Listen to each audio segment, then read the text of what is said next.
네, 충북제천단양 엄태영 의원입니다. 네, 오늘로서 결산심의 이제 마지막 날입니다. 나라 살림 예산은 민생과 직결되기 때문에 얘기를 위해서만큼은 정쟁을 자제하고 협치로 나가기를 바랬지만은 야권의 괴담 정치, 선동 정치가 날로 심해지는 것 같아서 안타까움에 또 참담하기까지 합니다.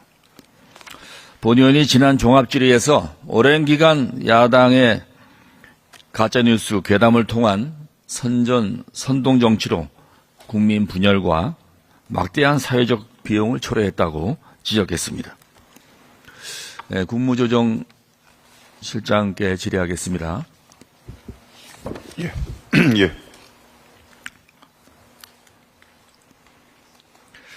야권의 가짜뉴스 괴담 정치가 국정운행에 어떤 문제가 되고 있고 어떤 체감을 하고 계십니까?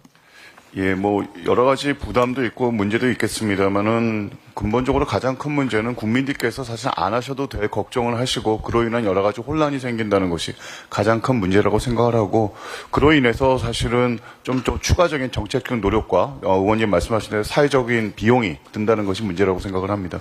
네, 이런 괴담이 거짓이라고 밝혀지면은 좀 부끄러워할 줄도 알고 좀 자중해야 되는데 괴담 정치가 연중 계속되고 있고 이제는 한국의 정치 트렌드가 되고 있다는 것입니다. 참 안타깝습니다. 특히 자극적인 발언으로 먹고 사는 유튜버도 아니고 원내 제1당의 야당 대표가 괴담 정치의 중심에 있습니다. 최근 민주당 이재명 대표는 11년 만에 여야 대표 회담에서 요즘 계엄 얘기가 자꾸 나온다며 윤석열 정부의 계엄 준비서를 언급하였습니다. 실장님, 최근 계엄 얘기가 자꾸 나온다고 하는데 국무회의나 아니면 비공식 석상에서 계엄 얘기 들어보셨습니까? 들어본 적 없습니다. 계엄의 계자도 저는 못 들어봤습니다. 이렇게 야권의 아니면 말고식의 괴담 정치가 도를 넘어서 이제는 허무맹랑한 망상 정치에 빠진 것이 아닌가 의심스럽습니다. 현행 계엄법에 따르면은 전시 사변 또는 이에 준하는 국가 비상사태 시에 대통령이 직접 선포하거나 국방부, 행안부 장관이 건의할 수 있도록 되어 있습니다. 우리 행안부 장관님, 국방부 장관님, 내부적으로 검토한 적 있으십니까? 없습니다. 당연하죠. 참 야당의 이런 걸 보면서 제가 이 뜬금포 같은 계엄 발언 어떻게 나왔는지 한번 거슬러서 살펴봤습니다. 2020년도 말 한 좌파 유튜버에서 윤 정부의 계엄 시나리오가 처음 언급되었습니다.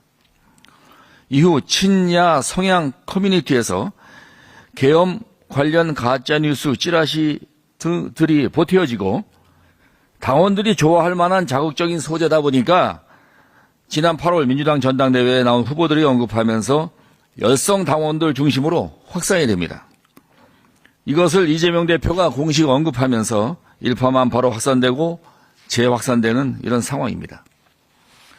거기 보면 제명인의 말이라는 코너에 보면은 댓글에 신원식 국방부 장관 계엄령 선포 작게 준비라고 되어 있습니다.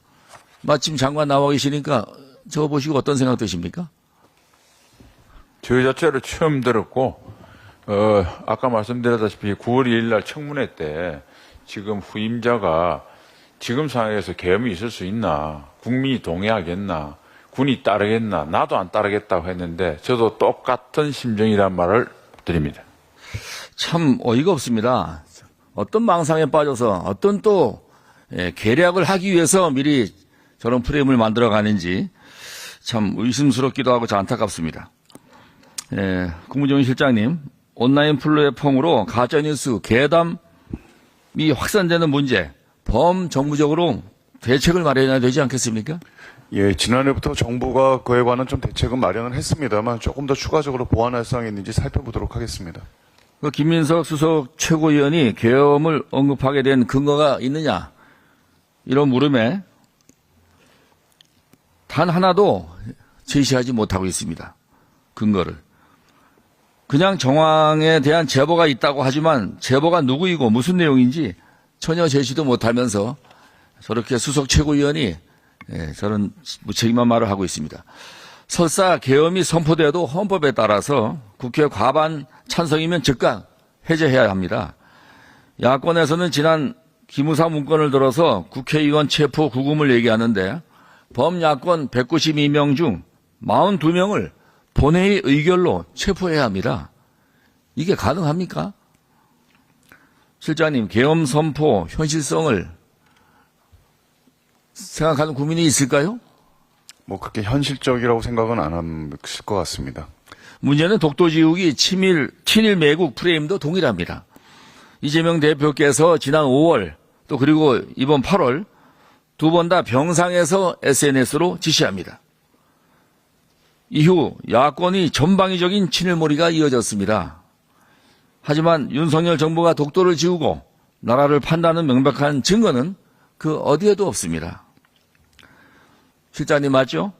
예, 그렇습니다. 이러한 선전선동 정치 어디서 많이 보지 않았습니까? 본의원은 독일 나치 선전선동의 대가 괴벨스의 발언을 살펴봤습니다. 여기에 보면은 거짓말도 매일 말하면 진실이 된다. 야권의 선전선동이 나치의 방식과 비슷하다. 여기서 배워오지 않았나. 이런 또 의심을 많이 하지 않을 수가 없습니다.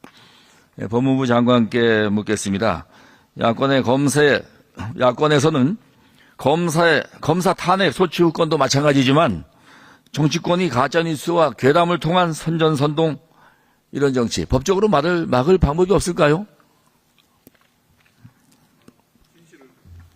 가리고 여론을 왜곡하는 그런 거짓 선동 행위에 대해서 단호히 대응해야 한다는 위원님 말씀이 깊이 공감합니다. 지금 법 테두리 안에서 저희들 현행법상으로는 여러 가지 명예훼손, 업무방해, 전기통신사업, 전기통신기본법 위반죄 등 여러 가지 적용하고 있습니다만 다 현실적으로 따라가기는 어렵습니다. 네, 현재 법 테두리 안에서 적극적으로 검토해 주시고 적용해 주시기를 바랍니다.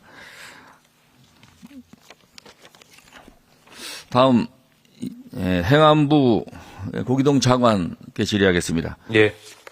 이재명 민주당 대표가 전 국민 25만 원 지원법에 이어서 지역사랑 상품권을 이용하는 그런 활성화법 개정안을 당론 법안으로 추진하겠다고 밝혔습니다. 장관님, 이 대표가 또 민주당이 지역화폐와 소비진작 효과를 더불어서 골목상권 활성화 효과가 있다면서 가장 효율적인 재정정책이자 경제정책이라고 주장하는데 어떻게 생각하십니까? 소비진작 효과는 확인되지 않았다고 생각합니다. 지역사랑 상품권은 지난 2018년도부터 시작된 문재인 정부와 민주당의 대표적인 현금 살포 사업입니다. 지난 2018년 100억 원이었던 지역화폐 관련 예산을 2021년에 1조 2,522억 원까지 늘리면서 막대한 예산을 투입했지만 투입 예산비의 경제효과는 불분명하다는 이런 지적과 검토가 많습니다. 조세재정연구원이 발표한 분석자료 중 일부를 보면은 지역화폐로 인한 특정 지역의 소매원 매출이 증가하면 인접지역의 매출이 감소하는 제로섬 결과로 이어지는 등 의도하지 않는 결과들이 발생한다고 지적하고 있습니다. 지역화폐 사업은 기본적으로 그 지역의 효과에 한정되고 골목상권 살리기는 당초 취지에도 맞지 않는다고 보는데 차관님도 동의하시죠? 예, 동의합니다. 실제 2022년 기준으로 상품권 최다 발행 지자체를 보니까 전북 익산, 충북 청주, 전북 군산, 충남 천안 등 4곳에 3년간 결제액 상위 가맹점을 확인해 보니까 특정 업체 상품권에 쏠린 현상이 있습니다.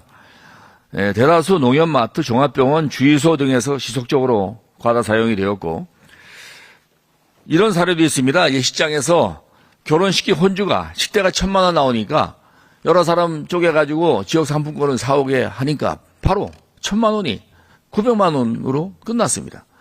그냥 100만 원을 득을 본 것이죠. 이게 특별한 예입니다만은 이런 식으로 편법 사용되다 보니까 효과는 없이 재정만 낭비하는 것입니다. 차관이 언급드린 바와 같이 현금 살포성 혈세 낭비가 역효과가 더 많다고 생각합니다. 우리 주무부처에서 25만 원 현금 살포법에 대해서 분명한 대안과 지적을 네,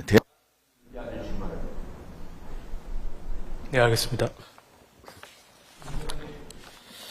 네, 엄태영